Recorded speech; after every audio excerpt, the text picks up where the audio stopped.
I'm Nicole Moore, and I've been a love and relationship coach for more than 10 years, helping people, including celebrities and reality stars, improve their love lives. Hadat presents Reality of Love. Every person has their fair share of challenges when it comes to love and relationships, but for people of color, there's often extra layers. On reality TV shows and dating shows, we have seen people of color for years being included marginally or not at all, and sometimes even being portrayed as the less desirable choice. In today's episode of Reality of Love, we'll hear reality stars and women of color share their real experience dating and relating as a person of color on TV and in their relationships. Let's meet today's reality rock stars. Hi, I'm SERENA Chu, and I can't fully disclose what show I was on, but it's a very popular dating show that's been on air forever. I'm Heather, and I'm an ancestral healing guide and a transformational coach. My name is Tiffany Moon, and I was on season 5 of The Real Housewives of Dallas. I am NADIA JAGESSAR, and I was on Indian matchmaking.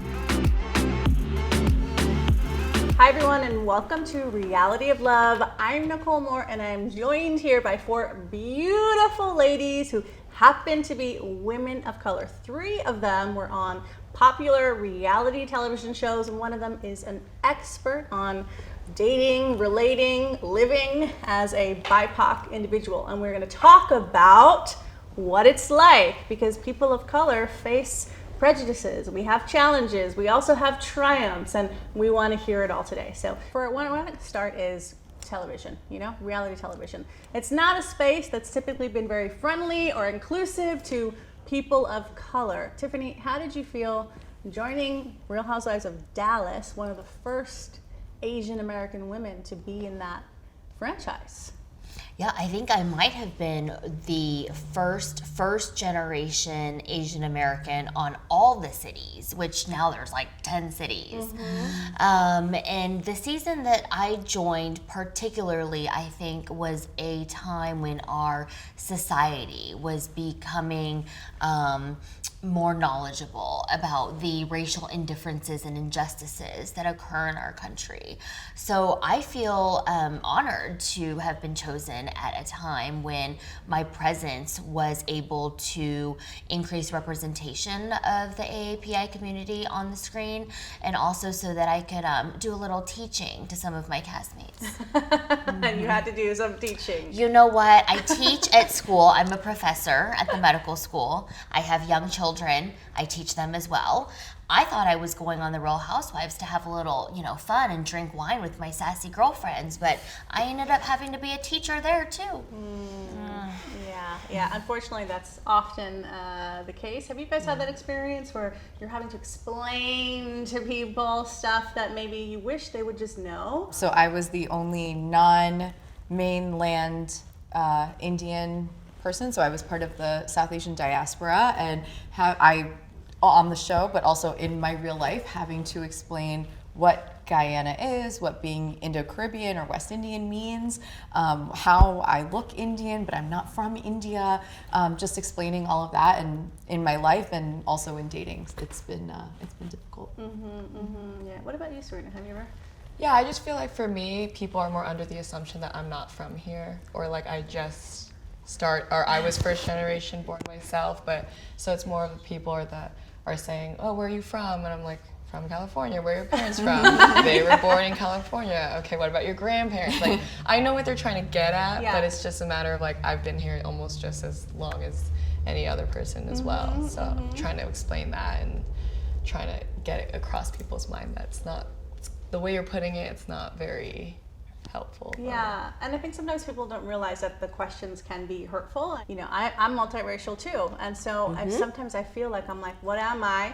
It's what you see me as in your mind. Some people see me and they're like, oh, I think you're part black. Some people see me and they're Hispanic. Some people see me and they think I'm white, apparently, right? And so it's like, it's this weird experience sometimes for multiracial people of like, well, I don't know what I'm on lots of things, but how you're seeing me is somehow impacting me. What do you guys wish people saw about you that they don't? Like, what do you want them to see? Are there things that they're not seeing because they're just seeing they're seeing what they're projecting, they're seeing what they think of you? Like, is there anything you wish people saw that they don't see now? I feel like when I'm meeting someone, I'm just always trying to be my true, authentic self, and I'm not trying to make myself into something that I want them to see. They're gonna see me for who they're gonna see me for how they want to see me, and that's up to them. I just always try to be like positive and kind of like empathetic as well. Yeah. You kind of have to learn how to stop. I'm hearing from you lately, like you're good at not taking on the projections of others over time. I don't think any of us would be here if we did take on those projections, because we would be at home being like, oh, we have to sit quietly at home, like exactly what you were saying. So if we did take those on, I don't think any of us would be here. Yeah. Especially like the stuff that we get online. Yeah. From being on Yeah, TV. like tell me about that, because you guys get some girl. craziness. What are some of the craziest things that people say to you? I've been told that I was desperate, that I need to love myself and then love will find me. And I'm like, how do you know I don't love myself? How do you know I'm literally living my best life right now, but I don't post everything on social media, and social media is not everything? How do you know I'm not dating someone and madly, deeply in love, and I just don't want the world to give their opinions on that? And so it's crazy what people say, but I think similar to you, that like I just try and bring my authentic self now, and if someone sees anything outside of that, then that's their own issue. Tiffany, you get a Well, lot. I can't imagine you beautiful single ladies, because I have men sliding into my DMs and I'm like, my whole page is about my husband and kids and whatever. Like, do you see the ring? And the first like quote of the thing is like mom, wife, doctor, you know what I mean? And I'm still getting dick pics. So you guys, I'm like, what are these people thinking? So the beautiful single, I mean, your DMs must just be awful. I get things that are, you know, propositions. I've been asked to get married through a DM. I get the hate messages too. You're so ugly. Your voice is so annoying. Why are you on TV? How many times are you going to tell us you're a doctor? You must be a terrible mother. I would never trust a doctor who was on reality TV. You know, those sorts of things. And honestly, it's just like block and delete. And I actually now have someone who does it for me, so I don't even see them anymore. She's like, you get a lot of dick pics. I was like, Wow. The unsolicited dick pic. right? Yeah. So ladies, obviously we've been through some stuff, everyone here on this couch, and but we're also so tough because of it. But you know, everybody could use some healing. I feel like we need some healing right now in ourselves to lift this energy and clear, so we can be even more in the world, so we can be even louder in the world. So Heather, you have something very special planned for us, and I can't wait to experience it. You ready? Let's go. Let's heal. When we return, our ladies will take part in a healing meditation, and we'll see just how well they fare when Reality of Love continues.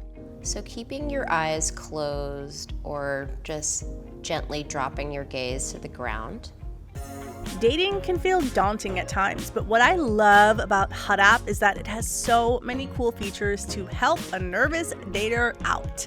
You can send private messages securely within the app so you don't have to share your phone number, and they even blur photos that might contain nudity. If you're not comfortable with the message you've sent, you can unsend it and it'll be removed from you and your match's inbox. When you're ready, you can video chat with matches, and Hot App's video feature starts with auto blur, where you can hear one another but not see each other until you mutually choose to unblur the video feed. It can be hard to have intimate conversations about your likes and dislikes with people you don't know yet. So use the My Bedroom feature as a conversation starter.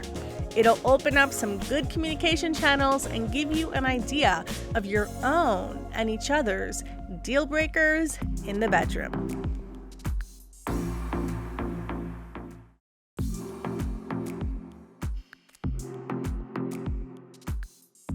Okay, I'm excited, Heather, to try out this ancestral healing meditation. Go ahead and take the lead. All right, thanks for having me, Nicole. So keeping your eyes closed or just gently dropping your gaze to the ground, I'm going to invite you to bring your awareness to the felt sense of your cervix, which is a portal and an oracle. It connects you to your ancestors, to other dimensions, to Mother Earth, to your power. Start to feel and see glowing white roots, and see these roots pass through your vaginal canal and feel them fall out of your body through the foundation of the building that we're in and into the earth. My ancestry is Indian, but my family is Guyanese, and I'm Hindu, and I grew up in a really white town in New Jersey. I'm also like a trained Bollywood, like I do Bollywood and classical Indian dance styles, and so being able to find somebody who understands me, wants to learn about me, and want to learn the culture has been really difficult to find someone who can accept all the parts rather than just like focusing on like, oh, well, you're only Guyanese or you're only this or only that, and being able to like see the big picture, aka like me.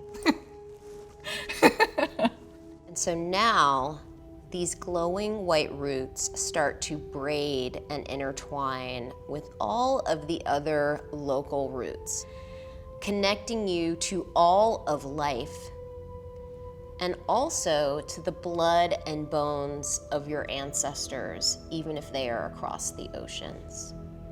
And you're gonna see these roots pass through layers of dirt, mud, clay, crystal,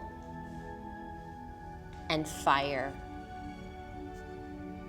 And then finally, you're going to feel and see your roots make contact with the glowing, radiant core of Mother Earth. I was very gung-ho about becoming one of the first Asian American housewives on the franchise.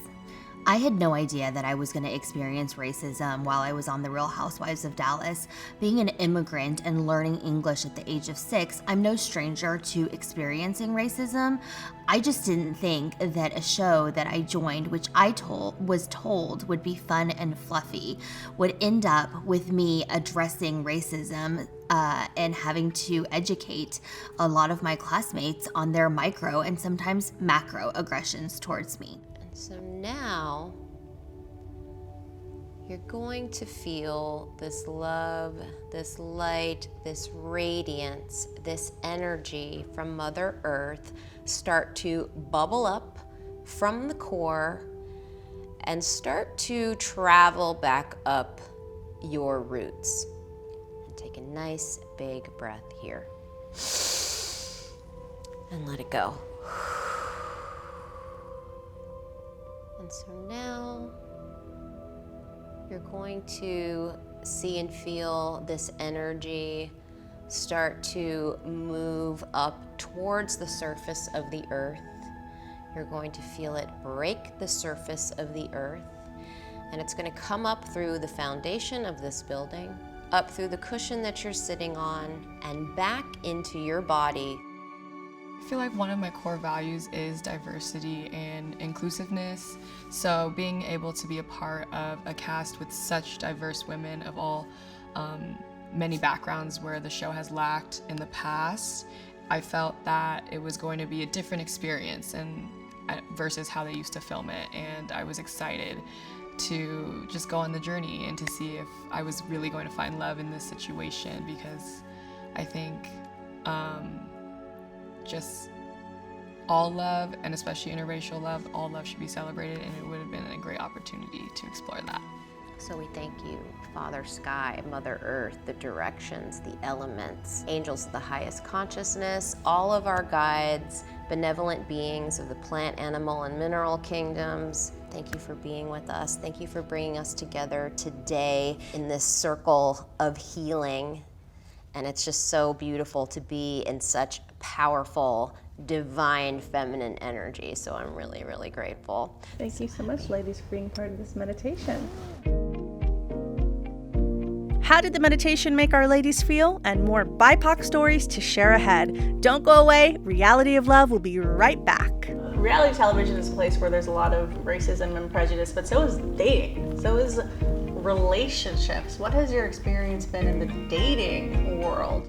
Great sex starts with a confident relationship with yourself, and that's what Jimmy Jane is designed to provide. Jimmy Jane believes that pleasure is your birthright, and you deserve to feel loved.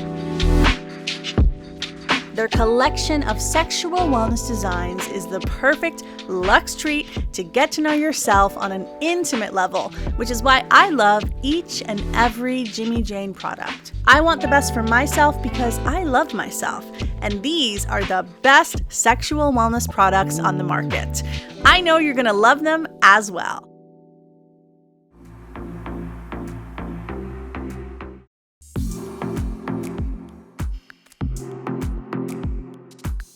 Heather, that was an incredible exercise and meditation. I feel lighter, like I've shed something that I didn't know maybe needed shedding. How do you ladies feel?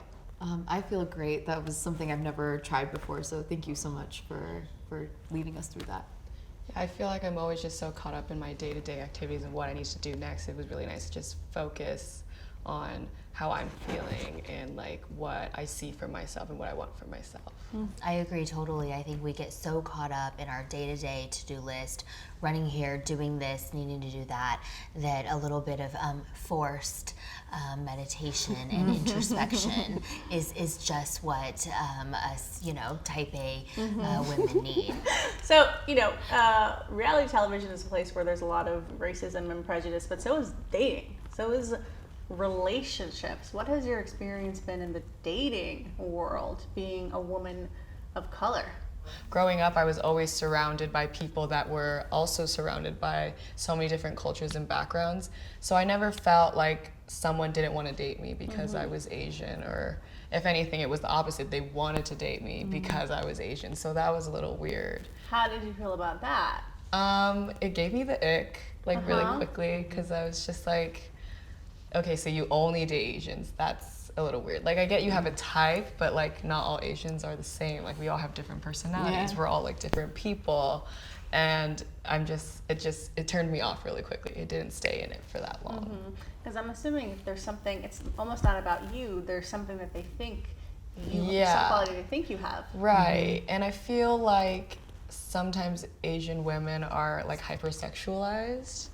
So it's like they think we're super quiet, but then like super freaky, like when it comes down to business and stuff. I'm not saying we're not, but like, there's some they're just like, I don't know, some people who fetishize Asian women, that's kind of like the motive behind it. Or yeah. What about you, Nadia? Well, I've struggled with bringing together all realms of my life, where I grew up in a very white town in New Jersey, but I started doing Bollywood and Indian dancing since I was 3 years old, and then I was Guyanese, or I am Guyanese, and so finding someone who was able to appreciate and want to learn about all three pieces, or how my whole self comes together, has been really difficult, because someone can acknowledge and appreciate one aspect of my life, but they don't want to learn and appreciate the other things about me, and so that's been really tough in dating. Heather, you mentioned to me that you're in a new relationship, and for the first time you're feeling understood in a way that you haven't. Tell us about that. Because of conditioning, honestly, from my parents and society, I thought, this was subconscious, I didn't deserve to be happy. And so I was denying myself, like the opportunity to be in a relationship where I was fully seen. And the thing is, so he is also multiracial. He's black and white. And so you know, the difference is, it's like, it's one thing, you know, to have a partner who can empathize with the multiracial experience, but for him to know what it feels like in his body is like a whole other level.